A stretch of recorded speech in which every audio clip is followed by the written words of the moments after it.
اور خبر یہ ہے کہ بلوچستان کے علاقے بلور میں دہشت گردوں کے خلاف سیکیورٹی فورسز کے آپریشن کے دوران ایک میجر سمیت 2 جوان شہید ہو گئے، جبکہ دہشت گردوں سے فائرنگ کے تبادلے میں ایک جوان زخمی بھی ہوا۔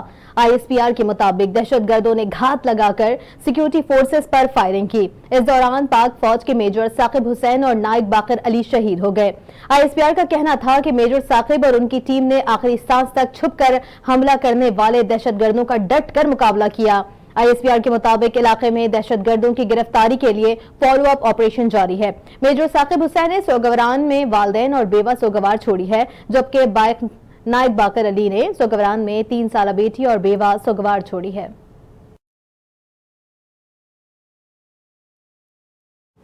ملک بھر میں آج سے مانسون بارشوں کی پیش گوئی کی گئی ہے، جبکہ اربن فلڈنگ کا بھی خطرہ ہے۔ محکمہ موسمیات نے کہا کہ آج سے 8 جولائی کے دوران لاہور، اسلام آباد، راولپنڈی، مری، اٹک، چٹوال اور جہلم میں آندھی، گرج چمک کے ساتھ شدید بارش کا امکان ہے۔ میاں والی، سرگودا، حافظ آباد، منڈی بہاؤدین، سیالکوٹ، نارول، گجرانوالہ اور گجرات میں بھی بارش متوقع ہے۔ فیصل آباد، شیخوپورہ، جھنگ اور ٹوبہ ٹیک سنگھ میں بھی تیز ہواؤں کے ساتھ بادل برسیں گے۔ اسی دوران بعض مقامات پر موسلادھار بارش اور یارباری بھی ہو سکتی ہے۔ PDMA کی جانب سے بارشوں کے پیش نظر الرٹ جاری کر دیا گیا ہے، جس کے مطابق 6 جولائی سے DG خان ڈویژن کے پہاڑی علاقوں میں سیلاب کا امکان ہے۔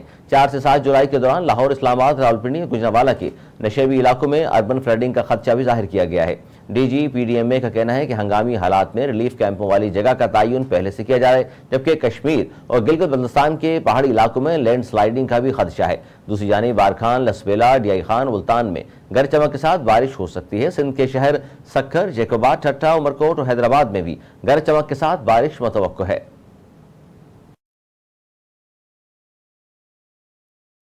عوامی مسائل کا ذکر کریں، بتاتے چلے کہ ملک میں قیامت خیز گرمی کے باوجود کراچی سمیت مختلف شہروں میں طویل لوڈ شیڈنگ۔ ملک بھر میں جہاں شدید گرمی نے عوام کا جینا دو بھر کر رکھا ہے، وہیں بجلی کی طویل بندش نے شہریوں کو مزید اذیت میں مبتلا کر رکھا ہے، جس وجہ سے عوام سراپا احتجاج ہیں۔ کراچی کے مختلف علاقوں میں اعلانیہ اور غیر اعلانیہ لوڈ شیڈنگ کا سلسلہ 4 سے 14 گھنٹوں تک جا پہنچا ہے، جہاں اولڈ سٹی ایریا کے علاقوں میں 10 گھنٹوں تک لوڈ شیڈنگ کی جا رہی ہے، جبکہ لانڈی، کورنگی اور اطراف کے علاقوں میں 6 سے 8 گھنٹوں کی لوڈ شیڈنگ جاری ہے۔ دوسری جانب لڑکانہ اور قمر شہداد کوٹ اضلاع میں 8 روز کے بعد بھی بجلی مکمل طور پر بحال نہیں ہو سکی ہے۔ مزدوروں کا دن کا کام اور دھندا ٹھپ ہو گیا ہے، جبکہ لوگ تنگ آ کر علاقے میں نقل مکانی کر رہے ہیں۔ سکھر الیکٹرک پاور کمپنی حکام کا کہنا ہے کہ ہائی ٹینشن پاور لائن کی مرمت کا کام بڑی حد تک مکمل کر لیا گیا ہے اور شہر کے 27 فیڈرز پر بجلی بحال کر دی گئی ہے۔ ادھر بلوچستان کے ضلع کوہلو کے علاقے تمبو میں 10 دن سے بجلی بند ہے۔ اس دوران علاقہ وکیلوں نے احتجاج کرتے ہوئے سبی کوہلو شاہراہ بند کر دی گئی تھی۔ وزارت توانائی کے ذرائع نے انکشاف کیا ہے کہ ملک بھر میں بجلی کے طلب میں کمی ہوئی ہے۔ وزارت توانائی کے ذرائع کے مطابق ملک بھر میں بجلی کے طلب 21,200 میگا واٹ ہے، جبکہ پیداوار 19,000 میگا واٹ ہے۔ ملک بھر میں بجلی کا شارٹ فال 2,200 میگا واٹ ہے۔ فیکٹریاں، کارخانے اور کاروباری مراکز پوری طرح نہ کھلنے کی وجہ سے آج ڈیمانڈ کم ہے۔ وزارت توانائی ذرائع نے کہا کہ 1-2 روز میں بجلی کے طلب اور رسد کا نیا شیڈول جاری کیا جائے گا۔ لیسکو ذرائع کے مطابق لاہور الیکٹرک سپلائی کمپنی میں بجلی کی طلب 3600 میگا واٹ ہے۔ اس وقت لیسکو کو 3500 میگا واٹ بجلی مل رہی ہے۔ لاہور الیکٹرک سپلائی کمپنی کا شارٹ فال 100 میگا واٹ ہے۔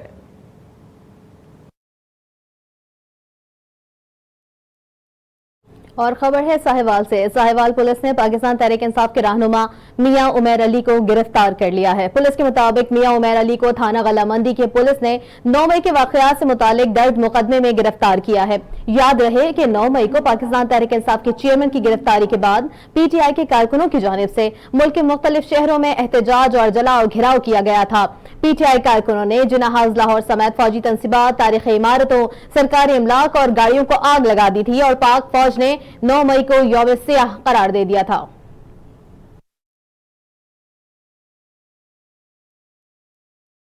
لاہور ہائی کورٹ نے چیئرمین پاکستان کرکٹ بورڈ کے انتخابات کرانے کی اجازت دے دی ہے۔ جسٹس انوار حسین نے تمام دلائل سننے کے بعد حکم امتناع کی درخواست پر فیصلہ سنایا۔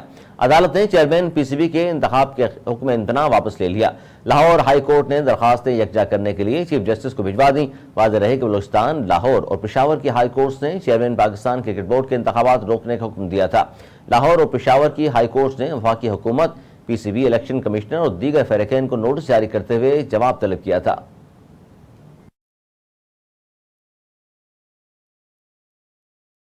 اور خبر یہ ہے کہ پاکستان تحریک انصاف نے سابق منتخب ارکان اسمبلی کو پارٹی چھوڑنے کے لیے اکسائے جانے اور شوکاز نوٹس کا جواب نہ دینے پر مرکزی رہنما اور سابق وزیر اعلیٰ خیبر پختونخوا پرویز خٹک کی بنیادی رکنیت ختم کرنے اور انہیں پارٹی سے نکالنے کا اصولی فیصلہ کر لیا ہے۔ تاہم پرویز خٹک نے پارٹی نوٹس کا جواب دینے سے انکار کرتے ہوئے کہا کہ وہ کوئی سرکاری ملازم تو نہیں جو شوکاز نوٹس کا جواب دیں گے، انہیں شوکاز نوٹس کی کوئی پرواہ نہیں۔ 9 مئی کا واقعہ چیئرمین کا چند لوگوں سے مشاورت کا نتیجہ ہے۔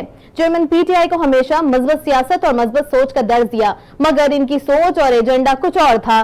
ذرائع کا دعویٰ ہے کہ تحریک انصاف کے 30 سے زائد سابق ارکان اسمبلی نے پرویز خٹک کو اپنی حمایت کا یقین دہانی کرا دی ہے، جس کے بعد ممکنہ طور پر وہ جلد ہی اگلے لائے عمل کا اعلان کریں گے۔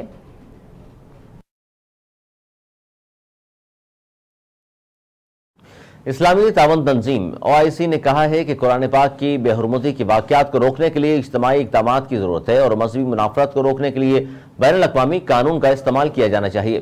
سویڈن میں قرآن پاک کی بے حرمتی کے واقعے کے بعد جدہ میں OIC کے بلائے گئے ایک غیر معمولی اجلاس کے بعد جاری بیان میں تنظیم کے سیکرٹری جنرل حسین برہیم طہا نے کہا کہ ہمیں بین الاقوامی قانون کے فوری اطلاق کے حوالے سے عالمی برادری کو مسلسل یاد دہانی کرانی چاہیے جو واضح طور پر مذہبی منافرت کی کسی بھی وکالت کو منع کرتا ہے۔ انہوں نے ایک واضح پیغام بھیجنے کی ضرورت پر زور دیتے ہوئے کہا قرآن پاک کے نسخوں کی بے حرمتی اور ہمارے پیارے نبی حضرت محمد مصطفیٰ صلی اللہ علیہ وآلہ وسلم کی شان میں گستاخی کرنا محض اسلام فوبیا کے معمولی واقعات نہیں ہیں۔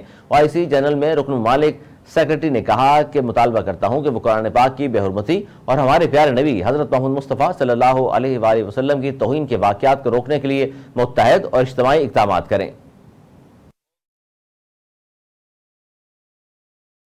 اور قرآن پاک کی بے حرمتی کسی صورت قبول نہیں۔ عراق کے فٹ بالر نے سویڈن میں قرآن پاک کی بے حرمتی کے واقعے پر منفرد انداز میں احتجاج ریکارڈ کرایا۔ عراقی فٹ بالر سویڈن واقعے پر احتجاج کرتے ہوئے قرآن پاک کے نسخے اٹھا کر گراؤنڈ میں اترے۔ تمام کھلاڑیوں نے ہاتھوں میں قرآن پاک اٹھائے ہوئے تھے۔ اس موقع پر ایرانی فٹ بالر نے قرآن پاک کو چوم کر سینے سے لگا کر محبت، عزت اور تکریم کا مظاہرہ کیا۔ دوسری ہی جانب شائقین نے بھی بینرز اٹھا کر پیغام دیا کہ قرآن کا دفاع ہر مسلمان پر فرض ہے۔ موسم گرما عروج پر ہونے کے ساتھ ہی گلگت بلتستان میں سیاحوں خصوصاً بین الاقوامی سیاحوں کی بڑی تعداد میں آمد جاری ہے۔ تقریباً 8 سے 10 ہزار ملکی اور غیر ملکی سیاحوں نے بقرعید گلگت بلتستان میں منائی۔ غیر ملکی سیاحوں کے اس حوالے سے رائے ہے کہ پاکستان سیاحتی لحاظ سے انتہائی محفوظ ملک ہے۔ حکومت اور پاک فوج کی انتھک کاوشوں نے گلگت بلتستان کو اس کی شناخت لوٹا دی ہے۔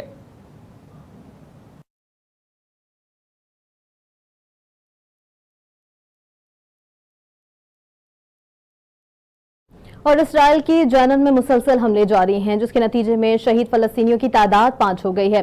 غیر ملکی میڈیا کے مطابق اسرائیل فوجی جنن میں مہاجرین کیمپ پر مسلسل فضائی حملے ہو رہے ہیں جبکہ اس دوران رہائشی بلاکس میں ڈرون حملے کیے گئے جس کی ویڈیوز بھی سامنے آئی ہے۔ فلسطینی وزارت صحت نے اسرائیلی حملوں کے نتیجے میں 5 افراد کے شہید ہونے کی تصدیق کی ہے اور 20 سے زائد شہری زخمی ہیں۔ رہائشیوں کا کہنا ہے کہ اسرائیل نے پیر کے علیہ صبح جنن میں 10 مزید فضائی حملے کیے ہیں جس کے نتیجے میں تباہ حال بلڈنگوں کے ملبے سے دھواں اٹھ رہا ہے جبکہ درجنوں اسرائیل فوجی گاڑیاں بھی مہاجرین کے کیمپوں کے اطراف موجود ہیں جو علاقے میں فوجی آپریشن کر رہی ہیں۔ اسرائیلی فوج کے اس آپریشن کے نتیجے میں گھروں اور سڑکوں کو شدید نقصان پہنچا ہے۔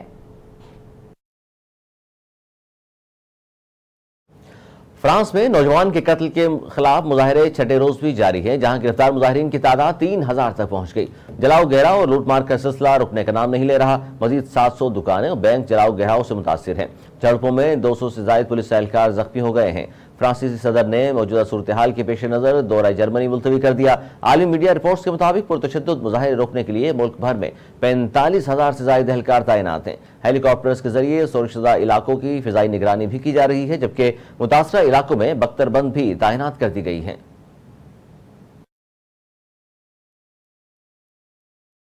اور کھیل کے میدان سے خبر یہ ہے کہ ایشین سیریز کے دوسرے ٹیسٹ میں بھی آسٹریلیا نے انگلینڈ کو شکست دے دی ہے۔ ایشین سیریز کے دوسرے ٹیسٹ میچ میں آسٹریلیا نے سنسنی خیز مقابلے کے بعد انگلینڈ کو 43 رن سے شکست دے کر پاکستانی لوک موسیقی کے اصل شہنشاہ عالم لوہار کو اپنے لاکھوں پرستاروں سے بچھڑے 44 برس بیت گئے۔ چمٹا بجا کر جگنی گانے اور دنیا بھر میں دھوم مچانے والے نامور لوک گلوکار عالم لوہار کی آج 44ویں برسی ہے۔ 1 مارچ